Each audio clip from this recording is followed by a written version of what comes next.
Saya sibuk. Perkataan itu sangatlah sering kita dengar, bukan?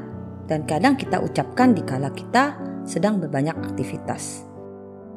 Setiap hari kita melalui dengan penuh kesibukan, mulai dari pekerjaan, pelayanan, rumah tangga, atau acara-acara lain. Begitu banyak kesibukan yang menurut pikiran saya itu penting dan berguna untuk kebaikan saya dan orang lain. Pada saat saya sibuk, saya merasa baik, merasa berguna, dan dihargai. Ada suatu kebanggaan bila saya sibuk. Terkadang waktu terasa kurang, karena begitu banyak tugas dan pekerjaan yang belum terselesaikan, yang harus dikerjakan sesegera mungkin. Dan bila tidak selesai, pikiran-pikiran mengganggu saya, yang dapat menimbulkan kekhawatiran dan kecemasan di dalam diri saya. Dan bila dipikirkan terus-menerus, akan menimbulkan stres yang berkepanjangan dan kehilangan semangat. Ada perasaan bersalah yang muncul. Bersalah karena merasa tidak bisa menyelesaikan sesuai waktu atau target. Ada perasaan takut. Takut akan penilaian orang terhadap saya. Nanti saya dikira malas, dinilai bodoh, tidak becus, sombong, dan sebagainya.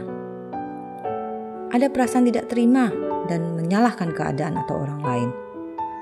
Menyalahkan orang lain karena segala sesuatu tidak dapat berjalan di bawah kendali saya. Ada juga perasaan malu, perasaan menyalahkan diri sendiri, perasaan menangisi ketidakmampuan saya, kebodohan diri sendiri, dan sebagainya. Perasaan lain seperti merasa tidak berguna, tidak layak, serta takut akan penghakiman Tuhan dan dunia.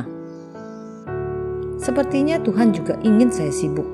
Saya harus berkarya dan berguna, sehingga saya dapat menjadi berkat bagi orang lain. Itulah yang mungkin menjadi pembenaran atau alasan mengapa saya harus sibuk, yaitu untuk menyenangkan hati Tuhan.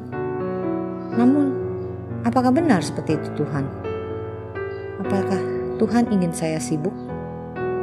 Apakah dengan semakin sibuk saya, semakin berprestasi, semakin berhasil, saya dapat dianggap sebagai anak kesayangan Tuhan? Apakah pemahaman seperti di dalam Kolose 3 ayat 23 bahwa apapun juga yang kamu perbuat, perbuatlah dengan segenap hatimu seperti untuk Tuhan dan bukan untuk manusia.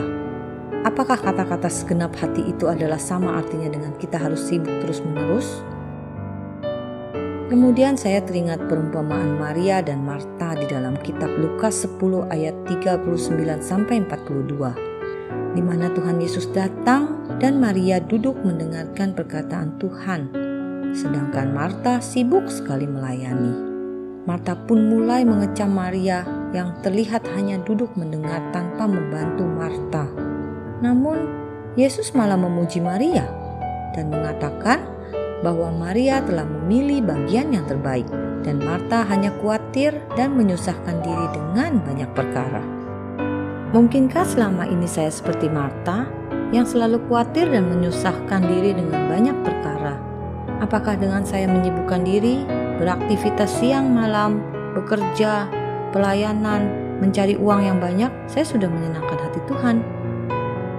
Apakah dengan berharap dengan saya sibuk, saya akan mendapatkan balasan berkat Tuhan?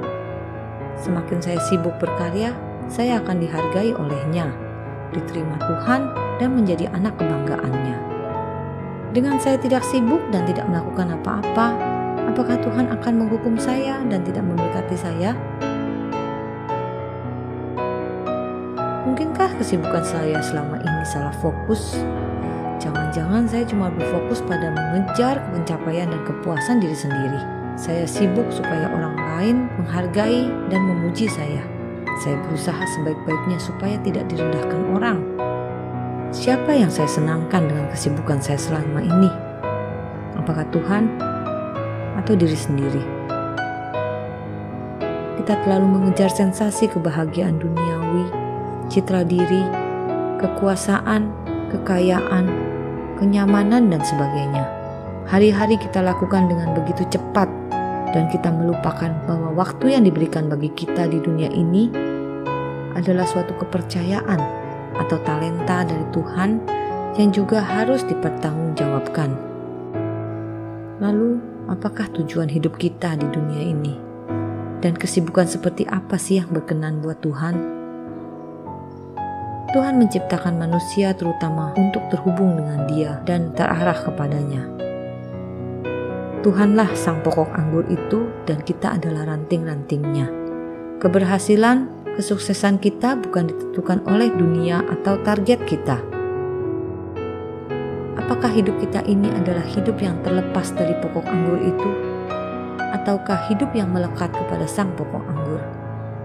Sudahkah Tuhan dan kehendaknya menjadi prioritas utama di dalam kesibukan kita? Adakah waktu yang saya gunakan untuk berdiam diri dan mendengar kehendaknya, dan bersyukur menikmati kebaikannya, serta menyelaraskan kehendak Tuhan dengan kehendak saya? Tuhanlah pemilik atas waktu dan hidup kita hanya pengelolanya. Marilah sobat kita menyibukkan diri sesuai dengan kebenaran firman Tuhan. Kita mau menikmatinya, mengucap syukur untuk setiap pemeliharaannya, dan hidup melekat dengannya.